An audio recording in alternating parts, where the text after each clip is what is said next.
Assalamualaikum warahmatullahi wabarakatuh. Bagaimana kabar kalian hari ini? Sehat selalu bukan? Semoga kita selalu diberikan rizki dan kesehatan oleh Tuhan Yang Maha Esa. Anak-anak, berjumpa lagi dengan saya, Bu Dwi Ariyanti, dalam pembelajaran daring Bahasa Indonesia. Anak-anak, sebelum kita melanjutkan ke materi di bab 2, apakah kalian sudah memahami materi tentang berita? Apakah tugas-tugasnya sudah kalian laksanakan dengan baik? Saya harap kalian bisa menyelesaikan tepat waktu. Anak-anak, untuk materi yang kedua, kita mempelajari mengenai iklan. Tahukah kalian iklan itu yang bagaimana? Iklan adalah hal yang tidak awam di dalam kehidupan kita sehari-hari. Iklan kita jumpai di surat kabar, di media elektronik, maupun di internet. Bagaimana cara membuat iklan yang baik itu? Mari kita simak slide berikut ini. Untuk materi di bab 2 ini adalah iklan sarana komunikasi. Tujuan pembelajaran yang harus kalian capai ialah menjelaskan pengertian, fungsi, serta mengidentifikasi unsur-unsur teks iklan, slogan, atau poster dari berbagai sumber. Untuk memahami lebih detail mengenai iklan, coba kalian lihat gambar berikut ini. Ini adalah salah satu contoh postingan yang biasanya disampaikan di surat kabar ataupun media elektronik yang lain. Nah, di sini ada sebuah produk yang ditawarkan dari sebuah iklan. Dari informasi yang kalian dapatkan dari gambar tersebut, apa saja ya? Tanggapan kalian mengenai gambar tadi itu bagaimana? Gambar tadi itu apakah termasuk iklan itu sendiri, poster, atau slogan? Jelaskan jawaban kalian. Iklan dapat diartikan sebagai teks yang mendorong, membujuk khalayak agar tertarik pada barang maupun jasa yang ditawarkan. Iklan dapat juga dikatakan sebagai pemberitahuan kepada khalayak mengenai suatu barang dan jasa. Pada umumnya, iklan disampaikan melalui media massa seperti televisi, radio, surat kabar, dan internet. Nah, biasanya iklan ditampilkan dalam bentuk gambar, gerak, kata-kata, atau suara. Nah, untuk iklan itu sendiri yang merupakan sarana pemberitahuan biasanya digunakan untuk kepentingan-kepentingan berikut ini. Yang pertama, bagi perusahaan bisnis komersial. Biasanya untuk perusahaan jenis ini menggunakan iklan untuk menjual barang maupun jasa yang mereka tawarkan atau diproduksi. Yang kedua adalah untuk dunia perkantoran. Fungsi iklan pada dunia perkantoran ialah untuk mendapatkan karyawan. Yang ketiga adalah bagi pemerintah. Biasanya iklan yang digunakan bertujuan untuk menyebarkan informasi dan memberikan layanan kepada masyarakat. Yang keempat, iklan bagi perorangan difungsikan untuk membeli dan menjual barang-barang pribadi mereka. Sudah pahamkah kalian tentang kepentingan-kepentingan penggunaan iklan ini? Bagaimana dengan slogan dan poster? Apakah sama dengan iklan? Sebenarnya slogan maupun poster itu bagian dari iklan. Karena kemajuan teknologi, iklan bisa dikategorikan sebagai slogan dan poster. Lalu bedanya yang apa?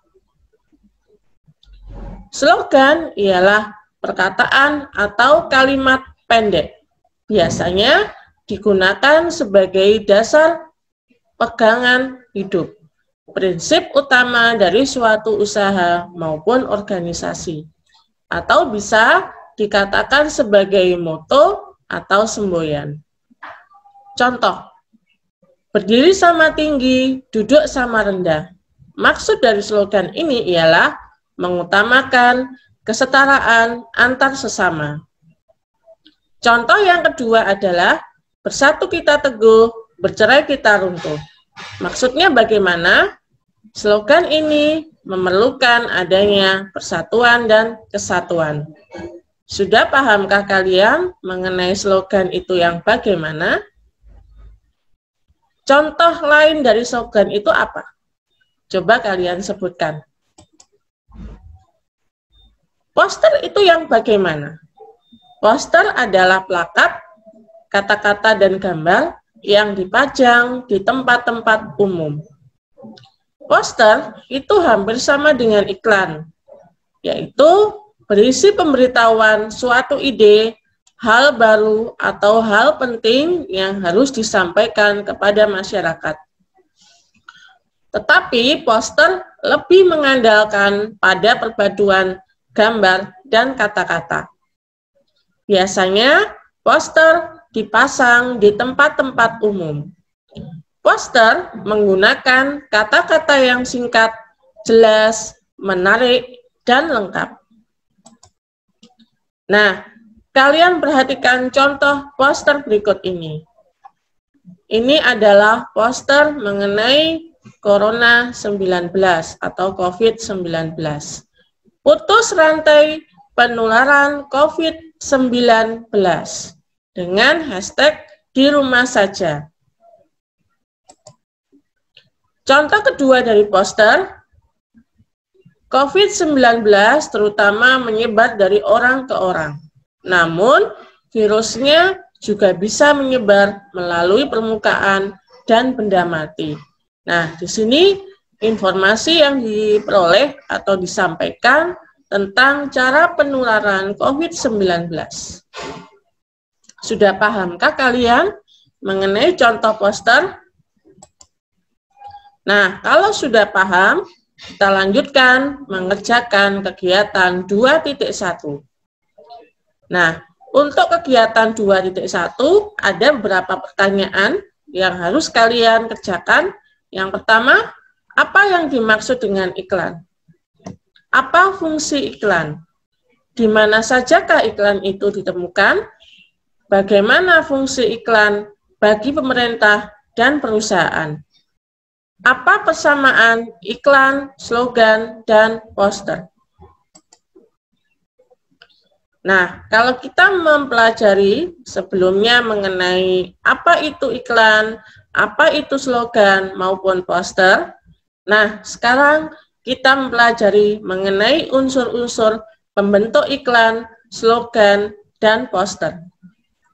Masih semangatkah kalian menyimak video pembelajaran ini? Perbedaan dasar yang membedakan iklan, poster, dan slogan. Iklan merupakan teks persuasif yang memadukan unsur gambar dengan kata-kata, unsur gerak, dan suara.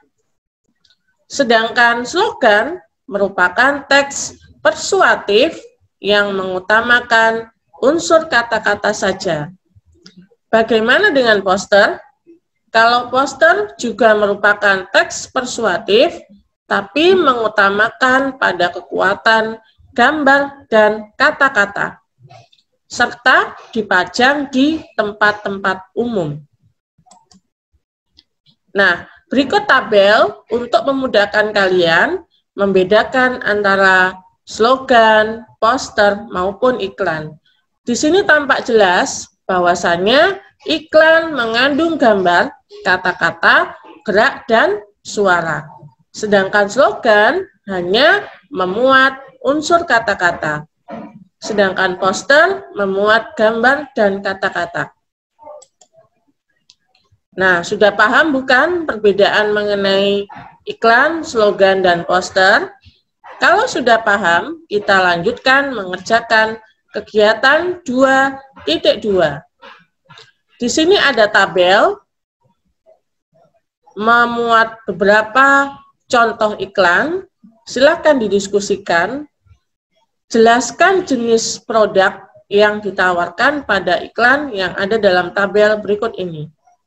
Apakah kalian tertarik dengan contoh iklan ini?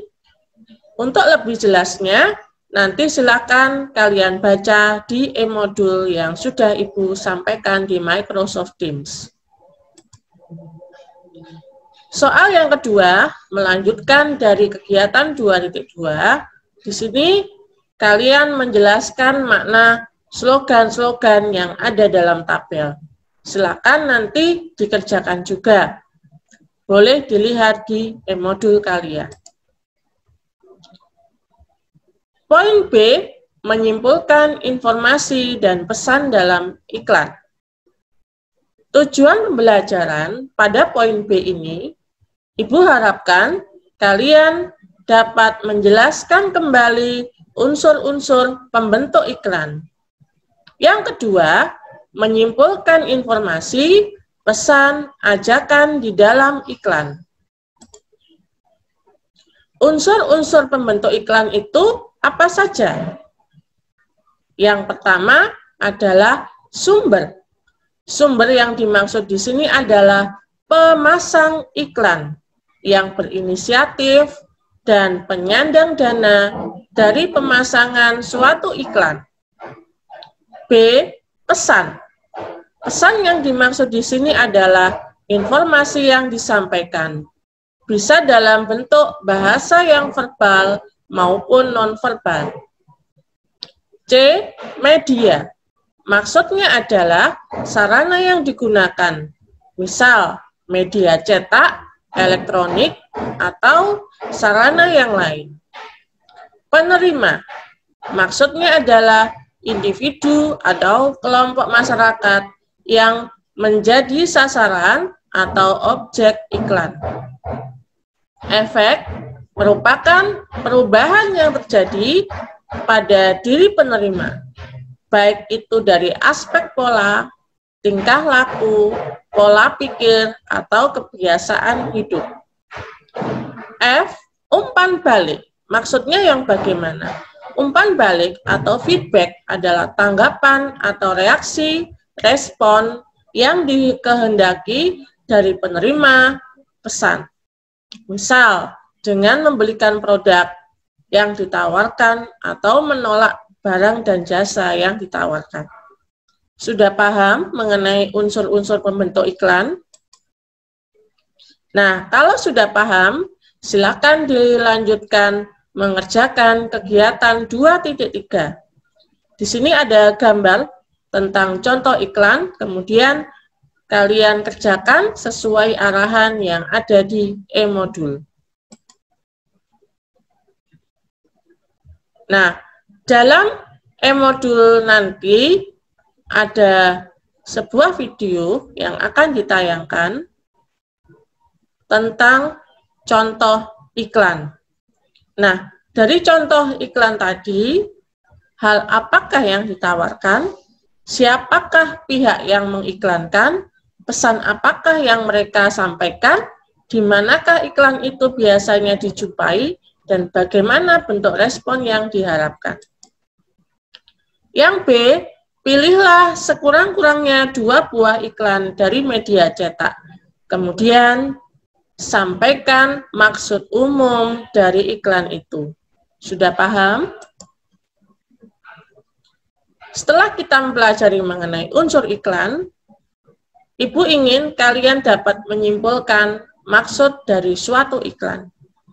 Klasifikasi iklan itu sebagai berikut ini. Yang pertama, iklan strategis. Maksudnya apa? Iklan ini digunakan untuk membangun merek atau citra positif dari suatu perusahaan. Yang B, iklan taktis. Sebuah iklan yang dirancang untuk mendorong konsumen agar segera melakukan respon dengan merek tertentu. Iklan itu tidak hanya bertujuan untuk menawarkan produk saja, tapi juga bertujuan untuk mempengaruhi gaya hidup, kebiasaan, selera, dan jati diri seseorang dan masyarakat. Tujuan dan fungsi iklan yang lain, yang pertama, sebagai fungsi informasional. Maksudnya yang bagaimana iklan ini memberitahukan kepada konsumen tentang karakteristik suatu produk. Yang B, fungsi transformasional. Maksudnya apa? Iklan ini berusaha mengubah sikap-sikap yang dimiliki konsumen terhadap merek, pola belanja, gaya hidup, maupun teknik-teknik untuk mencapai sebuah kesuksesan. Nah, di sini ada contoh sebuah iklan. Kira-kira iklan ini masuk kategori yang mana? Apakah menjual produk?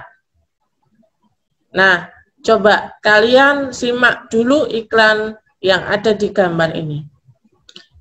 Iklan ini termasuk kategori informasional. Bagaimana bisa? Karena iklan ini memberikan informasi kepada khalayak untuk bermain di luar rumah, menghindari gadget ataupun media-media yang membahayakan diri atau mengurangi kesehatan. Sudah paham tadi mengenai contoh dari iklan informasional? Nah, kalau sudah paham, silakan dilanjutkan mengerjakan kegiatan 2.4. Ini juga ada di e-modul kalian. Tidak usah bingung ya. Nah, kemudian poin yang ketiga, menceritakan kembali teks iklan. Dibandingkan dengan teks lain, iklan merupakan teks yang ringkas. Nah, sesuai dengan kondisi yang demikian, maka teks yang digunakan dalam iklan itu tidak boleh terlalu banyak, karena akan mempengaruhi dari tingkat keefektifannya. Berikutnya, mengerjakan kegiatan 2.5. Nah, silakan diamati gambar yang ada di e-modul, kemudian jawab pertanyaan-pertanyaan yang disampaikan. Berikutnya, di sini ada contoh-contoh iklan. Silakan diceritakan kembali isi dari iklan ini apa. Oke, kita melanjutkan poin C, menelaah pola, struktur, dan kaidah kebahasaan iklan. Tujuan pembelajaran yang harus kalian kuasai adalah menelaah hubungan unsur, pola penyajian, kebahasaan teks, iklan, slogan, atau poster dari berbagai sumber yang dibaca dan didengar. Pola-pola penyajian iklan adalah pola-pola yang disajikan secara tertulis, misalnya dari surat kabar, majalah, internet, atau media yang lain. Sedangkan poster biasanya dipajang di tempat-tempat umum. Kategori berdasarkan media berupa iklan media cetak. Nah, untuk iklan media cetak di sini macamnya ada iklan baris. Iklan baris adalah iklan-iklan yang pemasangannya berupa baris-baris. Ini ada contoh untuk iklan baris yang biasanya digunakan oleh perusahaan-perusahaan kecil. Jual rumah semi villa LS 174 BT 4 BH kolam air bagus, cocok untuk peristirahatan. Hubungi 328 3799.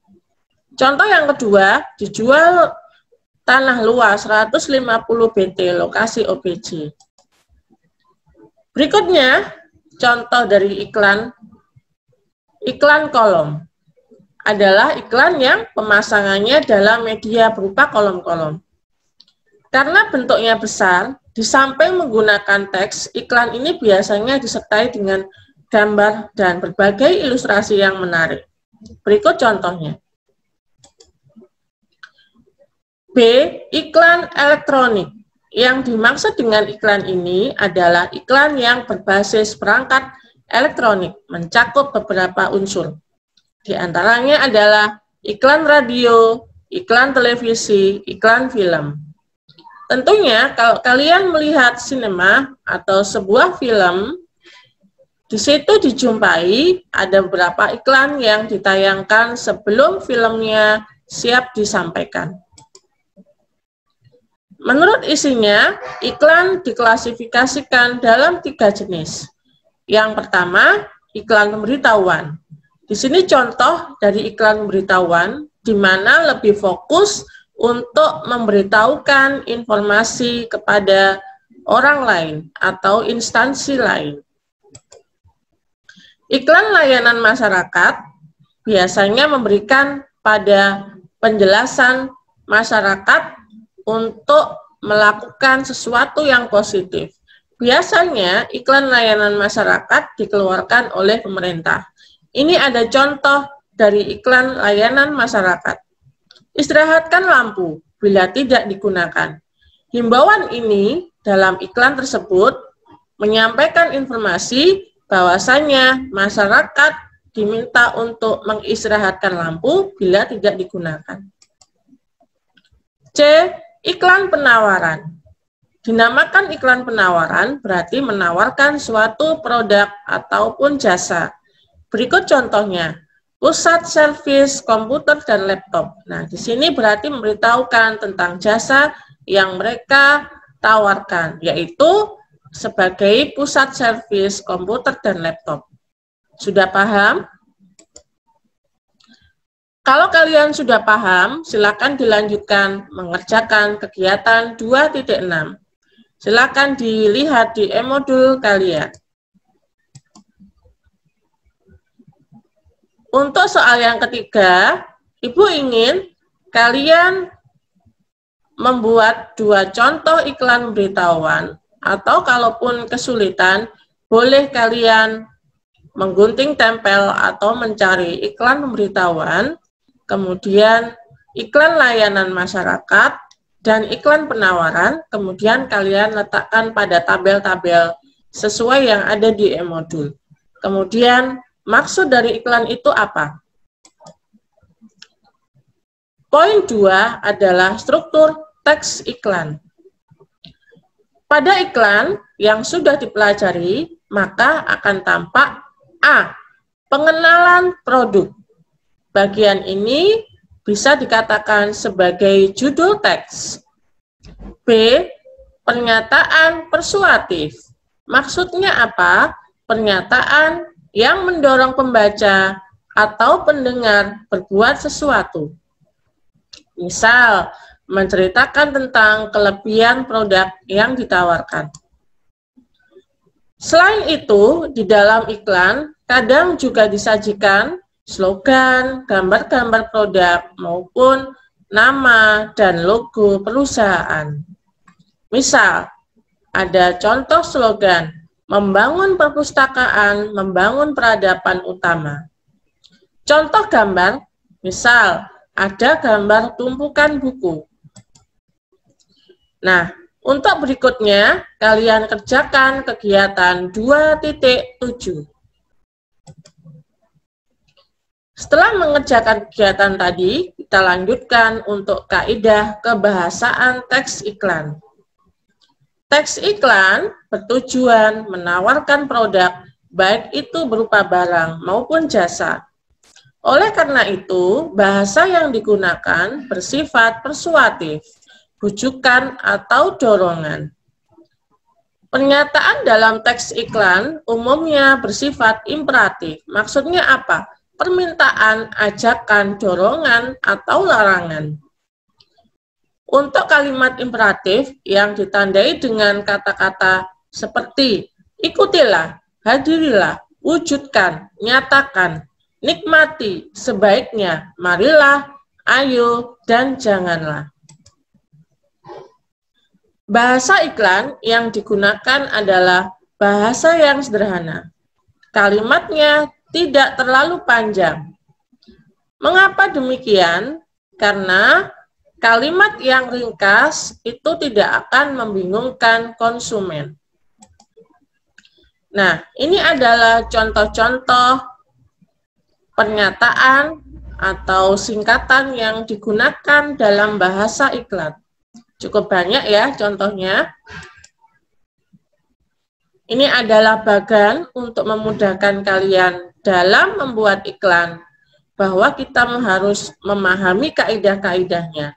Harus persuasif, imperatif, berirama puitis, berkesan positif, dan ringkas.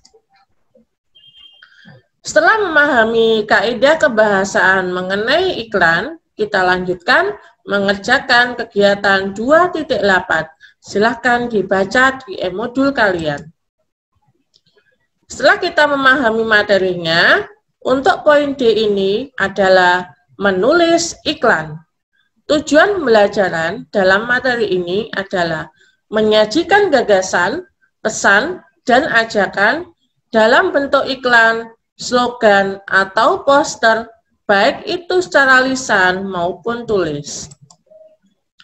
Langkah-langkah dalam menulis iklan, yang pertama, mulailah dengan pernyataan yang menarik perhatian khalayak.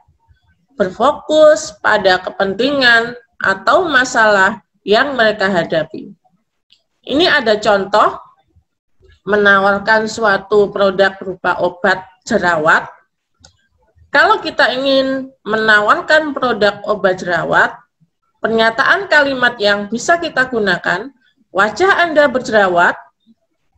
Jika kita menjual produk langsing, pernyataan pendahuluannya misalnya, Anda ingin menurunkan berat badan, atau mungkin contoh yang lain, Anda sering stres, ingin mendapatkan ketenangan dalam waktu kurang dari 30 menit. Nah, ini adalah salah satu contoh memulai bahasa iklan. Poin B adalah menawarkan solusi. Misal, kalau tadi kita menawarkan produk berupa obat jerawat, berarti kita menyampaikan solusi, misalnya ramuan, jamu cantik, mengurangi dan melenyapkan jerawat dalam waktu 3 hari akan pulih dan Anda akan kembali tampil cantik. Yang C, menunjukkan bukti. Bahwasannya khalayak ingin iklan yang disampaikan itu ada fakta yang otentik atau fakta yang sebenarnya.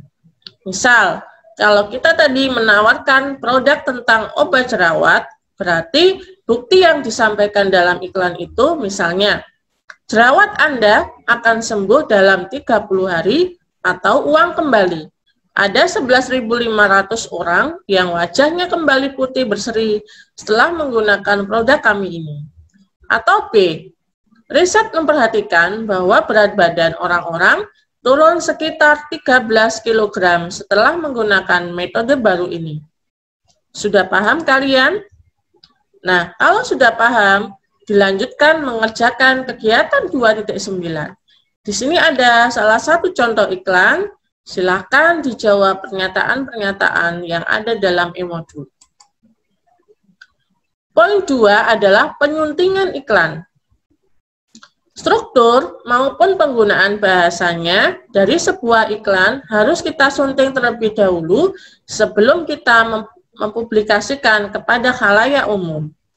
Apakah iklan yang kita buat sudah benar? apakah iklan yang kita buat sudah tepat? Coba, untuk penyuntingan iklan ini harus kita lakukan sebagai berikut. Apakah iklan itu berstruktur secara lengkap? Apakah informasi yang disampaikan mudah dipahami? Apakah kata-katanya ringkas dan persuasif? Apakah ilustrasinya menarik? Apakah iklan itu sesuai produk yang dijual? Nah, coba kalian amati 2 gambar iklan ini pada kegiatan 2.10. Silakan disimak di e-modulnya. Nah, dari 2 iklan ini, coba kalian sunting iklan ini sudah tepat atau belum. Anak-anak, tadi kita sudah mempelajari ya mengenai iklan itu apa, contoh-contohnya apa, strukturnya bagaimana, unsurnya bagaimana, cara membuatnya seperti apa, dan bagaimana cara menyuntingnya. Sebelum dipublikasikan, iklan yang kita buat harus benar-benar kita kaji berulang kali. Apakah sudah cocok antara produk ataupun jasa yang ditawarkan dengan kalimat-kalimatnya, kepada siapakah kita menyampaikannya, bagaimana bahasanya, apakah sudah ringkas atau belum, apakah gambar yang disampaikan menarik. Itu adalah kunci pokok agar iklan itu bisa menarik konsumen untuk mencoba ataupun membeli barang maupun jasa yang kita tawarkan. Mudah bukan? Apakah kalian tertarik untuk membuat sebuah iklan? Nah, untuk materi ini Ibu harapkan kalian selain bisa memahami materinya, juga bisa mengaplikasikan dengan cara membuat iklan. Saya kira untuk materi kali ini cukup ya. Kalau misalnya kalian ada hal yang tidak dipahami, silakan menghubungi Bu Dwi di Telegram kelas atau via WhatsApp. Terima kasih sudah menyimak video pembelajaran ini. Saya mohon maaf apabila dalam pembuatan video ini banyak hal yang kurang berkenan. Terima kasih, Ibu akhiri. Wassalamualaikum warahmatullahi wabarakatuh.